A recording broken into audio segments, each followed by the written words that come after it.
வணக்கம். அரசியல் நாகரிகம் பார்த்தீங்கன்னா நயகரா ஃபால்ஸில் நீர் கொட்டுறது எப்படி வற்றாமல் இருக்குமோ அந்த மாதிரி தமிழ்நாட்டு அரசியலில் கொட்டிக்கிட்டே இருக்குது அப்படின்னு சொல்லலாம். அந்த அளவுக்கு அரசியல் நாகரிகம் மிகுந்த ஒரு ஆட்சியின் காலகட்டத்தில் நம்ம வாழ்ந்துட்டுருக்கோம் அப்படின்னு நினைக்கிறேன்.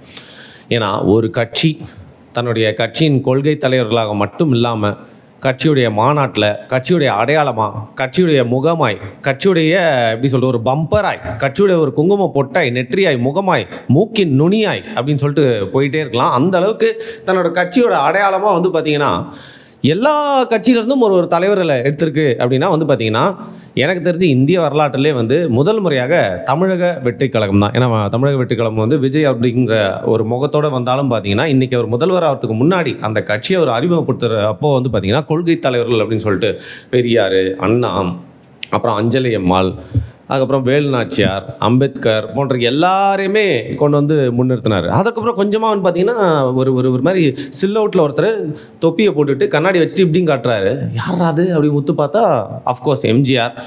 அப்புறம் அறிஞர் அண்ணா, அவரும் பார்த்திங்கன்னா கட்சியின் பாடல்கள், பேனர்கள், மாநாட்டில் எல்லா இடத்துலையுமே தென்படுவார். அப்புறம் சரி வேறு யாரோ மிஸ் ஆகுறாங்களே, இன்னும் கொஞ்சம் யாரையா சேர்த்தா நல்லா இருக்குமே அப்படின்னு பார்த்தா தலைவரை பற்றி நாகப்பட்டினத்தில் பேசினார். அதன் மூலியமாக பார்த்திங்கன்னா ஒரு தரப்பினர் எல்லாத்தையுமே ஒன்று இருக்கிறாரு. அயோத்திதாச பண்டிதருக்கு பார்த்திங்கன்னா பதவியேற்ற 2வது 3 நாளே அவங்களோட சந்ததியினர் யாரோ ஒருத்தர் கூப்பிட்டு அவருக்காக வாழ்த்தெல்லாம் தெரிவித்து முழக்கம்லாம் இட்டிருந்தார். அதற்கப்புறம் திருச்சியில் இவர் முதல்வராக பதவி ஏற்றுக்கிட்டதுக்கப்புறமா நேரு இண்டோர் ஸ்டேடியமில் அவரோட ஸ்பீச் நம்ம கேட்டோம் இல்லையா, விக்ட்ரி ஸ்பீச். அதற்கப்புறம் பார்த்திங்கன்னா ஆல்மோஸ்ட் ஒரு 20-25 நாளுக்கு அப்புறம் திருச்சியில் அவர் பேசுகிறப்போ பார்த்திங்கன்னா நான் உங்களுக்கு 200 யூனிட் மின்சாரம் ஃப்ரீயாக அறிவிச்சிருந்தேன். ஆனால் அந்த 100 யூனிட் இதுக்கு முன்னாடி திமுக ஆட்சியில் கொடுத்துருந்தாங்க பாருங்கள், அது திமுக ஆட்சி இல்லைங்க, மேடம் ஜெயலலிதா அவர்கள் கொடுத்தது அப்படின்னு சொல்லிட்டு அவங்களையும் பார்த்திங்கன்னா புகழ்கிற மாதிரி பேசுகிறாரு. சரி இதோட அரசியல் நாகரிகம் நின்றோம் அப்படின்னு பார்த்தா கலைஞர் கருணாநிதி அவர்களுடைய 103வது பிறந்தநாள் நேத்தி உடன்பிறப்புகள் எல்லாருமே கொண்டாடினாங்க. அஃப்கோர்ஸ் உடன்பிறப்புகள் கொண்டாடுற ஒரு பெரும் விழா தானே அது. அந்த தயிர்வாடையை எடுத்துகிட்டு போயிட்டு அவருடைய சமாதி மேலே வச்சுட்டு வாழ்க வாழ்க வாழ்கவே தலைவா எழுந்து வா அப்படின்னு சொல்லிட்டு பார்த்திங்கன்னா சோம்பி ரெசரக்ஷன் மாதிரியான நிறையா பகுத்தறிவு கோட்ஸ் எல்லாம் சொல்லிட்டு வருவாங்க. அது முன்னாள் முதல்வர் ஸ்டாலின், அதுக்கப்புறம் பார்த்திங்கன்னா கருணாநிதி அவரோட பேரன் உதயநிதி ஸ்டாலின், அதுக்கப்புறம் கட்சி தலைவர்கள் கனிமொழி எல்லாருமே புடைசூழ போயிட்டு ஒரு வாக்கிங் ஒன்று வருவாங்க. இதை நம்ம பார்த்து எல்லாமே பழகி போனது தானே. ஆனால் இந்த வாட்டி வித்தியாசமாக சில விஷயங்கள்லாம் நடந்துச்சுங்க. அதை பற்றி தான் நம்ம பேச போகிறோம். கலைஞர் அவர்களுடைய புகைப்படத்தை வச்சு மலரை அள்ளி அள்ளி தூக்கிட்டே இருந்தாங்க. யாரா இது அப்படின்னு சொல்லிட்டு உத்து பார்க்குறேன்.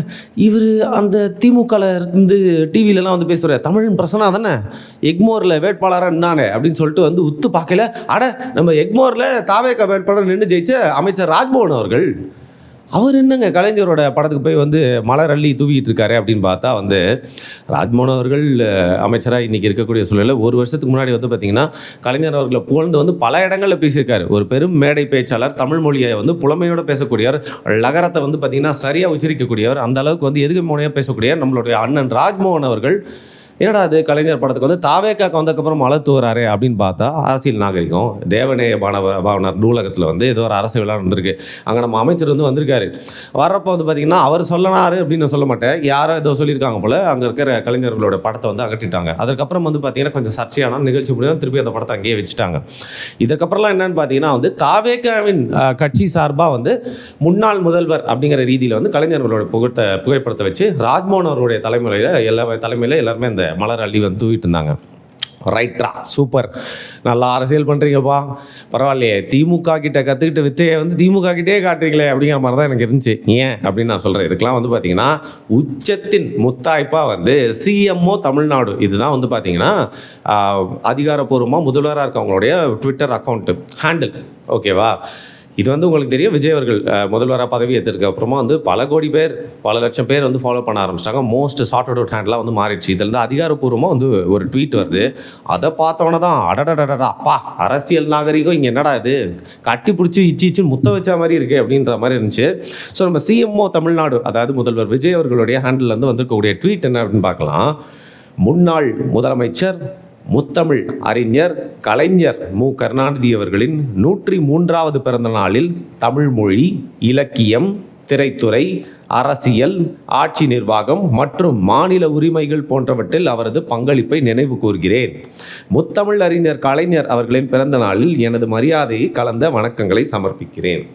இதில் என்னப்பா அதிசயம், ஐயா மிரட்டுறாங்க அப்படின்னு சொல்லிட்டு அஜித் அவர்கள் எழுந்து வந்து ரொம்ப தைரியமாக சொன்னப்போ வந்து பார்த்திங்கன்னா, அதே மேடையிலே வந்து அதற்கு முன்னாடி தன்னோட ஸ்பீச்சில் வந்து ஐயாவுடைய வாழ்நாளிலே அவருக்கு திரைத்துறையினர் வாழும்போதே ஒரு சிலை வைக்கணும் நடிகர் சங்க வளாகத்தில் அப்படின்னு சொல்லிட்டு வந்து பார்த்திங்கன்னா, கலைஞர் அவர்கள் மேலே இருக்க அன்பை வந்து அன்னைக்கே வந்து கொட்டி தீர்த்தவர் இன்றைய முதல்வரான விஜய் அவர்கள்.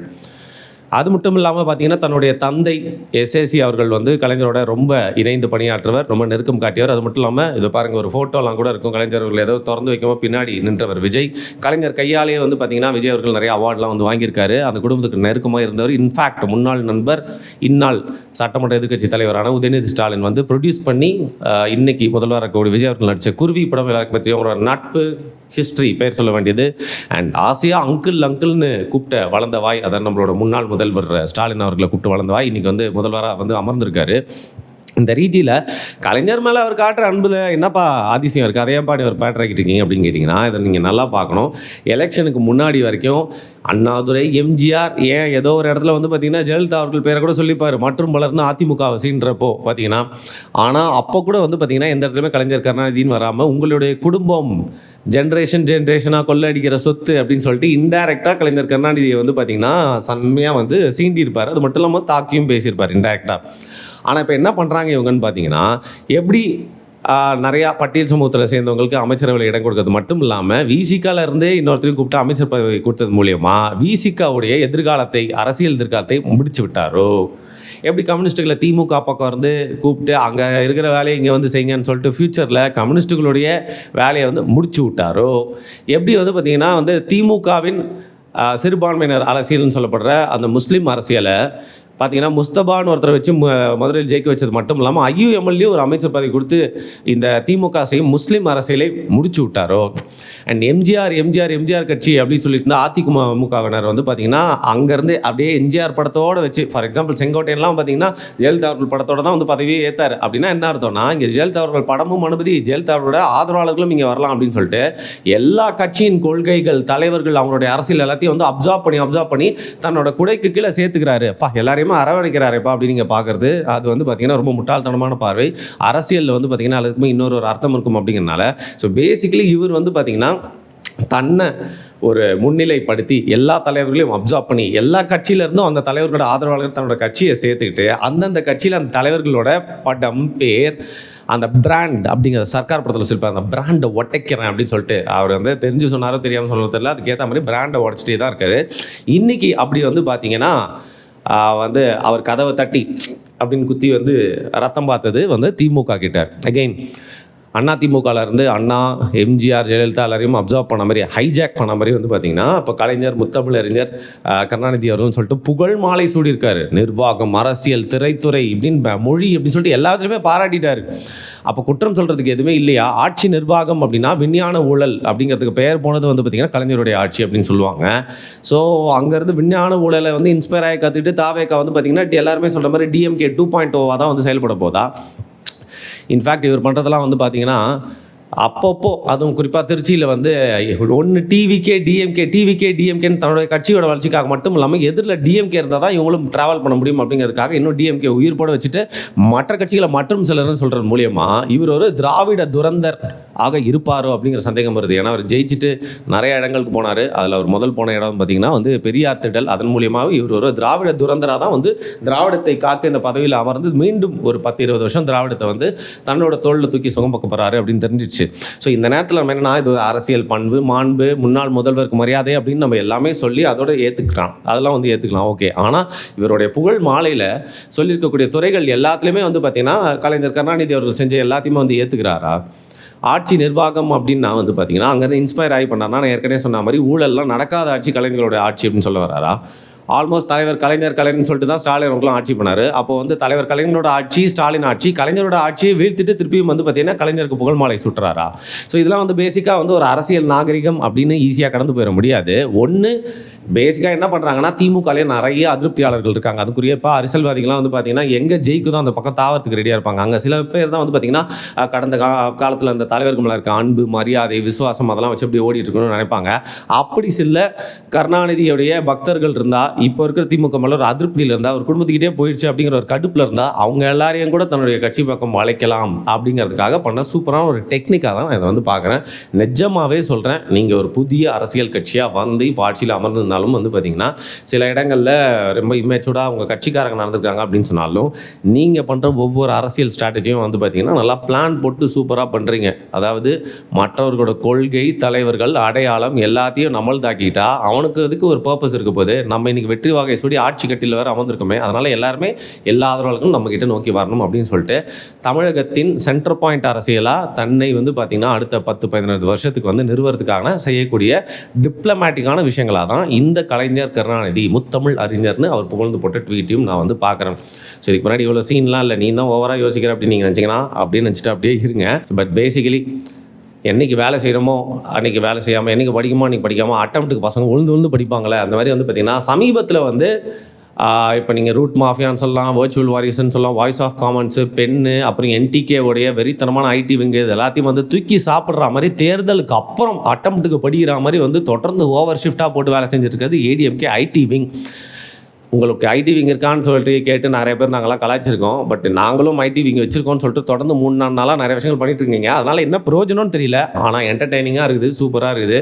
குறிப்பாக வந்து டிவிகே வர்சஸ் டிஎம்கே அப்படின்ற இருக்க சண்டையை வந்து பார்த்தீங்கன்னா கொஞ்சம் டிவிகே வர்சஸ் ஏடிஎம்கே நாங்கள் இருக்கோங்க அப்படின்னு சொல்லிட்டு உங்கள் பக்கம் இழுக்க ட்ரை பண்ணிருக்கீங்க. ஒரு பார்வையாளராக பார்க்கறதுக்கு எனக்கு ரொம்ப நல்லாயிருக்கு.